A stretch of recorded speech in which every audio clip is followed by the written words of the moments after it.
Partai Gerindra yakin Prabowo menang di putaran kedua Pilpres 2024.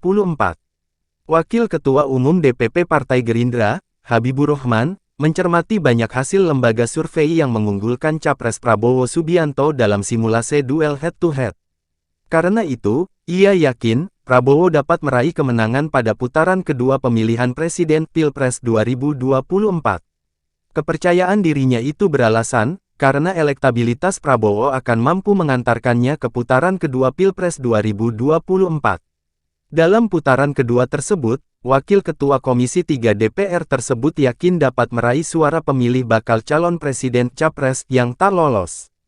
Kalau dua putaran, kemungkinan besar Pak Prabowo lolos ke putaran kedua dan kalau lolos putaran kedua seperti yang dikatakan tadi, skenario head-to-head Pak Prabowo unggul.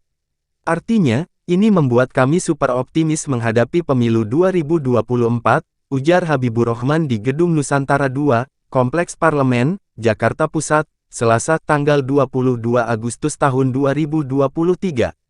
Kan pendukung grassroots-nya Bacapres A. Anies sangat mungkin beralih ke Pak Prabowo.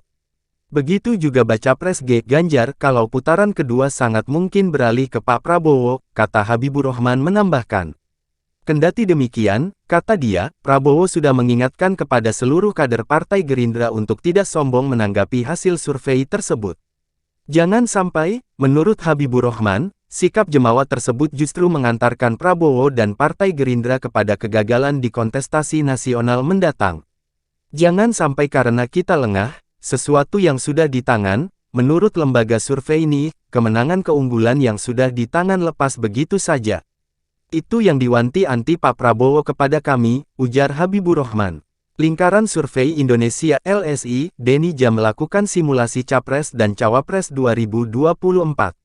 Salah satunya adalah unggulnya simulasi Ketua Umum Prabowo Subianto ketika dipasangkan dengan Gibran Rakabuming Raka, Erick Thohir, dan Abdul Muhaimin Iskandar. Pasangan Prabowo-Gibran meraih suara responden sebanyak 38,8%, simulasi tersebut unggul dari pasangan Ganjar Pranowo dan Sandiaga Salahuddin Uno dengan perolehan sebesar 33,1%. Sedangkan, pasangan Anies Rashid Baswedan Agus Harimurti Yudhoyono (AHY) sebesar 16,4%. Dari simulasi tiga ini kita bisa melihat bahwa yang paling unggul, tertinggi adalah Prabowo-Gibran, ujar peneliti LSI Denija, Ardian Sopa lewat rilis daringnya di Jakarta, Senin, tanggal 14 Agustus tahun 2023. Simulasi kedua adalah dipasangkannya Prabowo dengan Menteri BUMN Erick Thohir.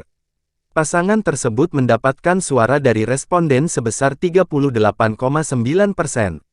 Sedangkan pasangan Ganjar Sandiaga 34,4% dan Anies AHY 15,8%. Ketiga, dipasangkannya Prabowo dengan Ketua Umum Partai Golkar, Airlangga Hartarto. Pasangan tersebut meraih 37,5% suara publik, kembali unggul dibandingkan Ganjar Sandiaga 35,9% dan Anies AHY 20,2%. Simulasi selanjutnya, dipasangkannya Prabowo dengan Ketua Umum Partai Kebangkitan Bangsa PKB Abdul Muhaimin Iskandar. Pasangan tersebut meraih 36,5% suara, teratas dibandingkan Ganjar Sandiaga 36,2% dan Anies AHY 20,5%. Jadi, dari data ini bisa kita ambil kesimpulan bahwa pertama, siapapun wakil dari Pak Prabowo itu relatif beliau melampaui pasangan lainnya, kata Ardian.